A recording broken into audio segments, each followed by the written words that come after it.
Now happening today, if you're hitting the road this week, you may notice more blue lights along interstates and major highways. Georgia and South Carolina are teaming up with 3 neighboring states for a week-long effort aimed at slowing down and reducing deadly crashes. Operation Southern Slowdown kicks off today. It runs through Sunday. WSAV's Genevieve Lund is live this morning along the interstate with more on what drivers should know. Genevieve, good morning. Good morning. Every day, thousands of drivers take I-95 through the coastal Georgia area, and your speed could be the difference between making it home safe or becoming a deadly statistic. And we're standing along one of the busiest stretches of highway in our area. Just look how busy it is right now at 6:15 a.m. Law enforcement says that this week is a reminder to all speeders out there and to be aware that there's going to be a heavy presence along the roadways this week.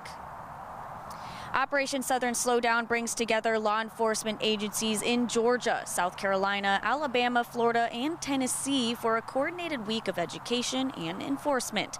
Officers will focus patrols on major highways, watching for drivers who are speeding and driving aggressively.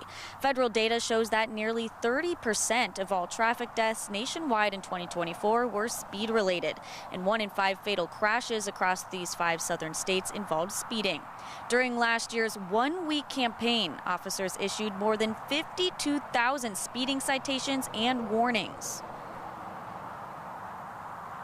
Motor Republic can help us by just slowing down. Driving the posted speed limit tells us one thing, that you're focused as a defensive driver, that you're trying to do the right thing while driving. We thank those that do obey the law and those that decide not to obey the law. That's why we're out in this campaign, to slow them down.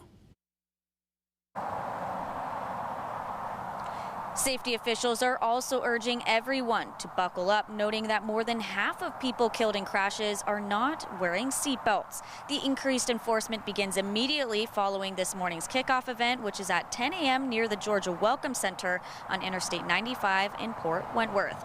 And officials say that whether you're commuting or vacationing, wearing a seatbelt and slowing down are 2 of the simplest ways to avoid tragedy when heading out on the highway. Reporting here along I-95, Genevieve Lund, WSAV News 3, on your side. Genevieve, thank you. New this morning.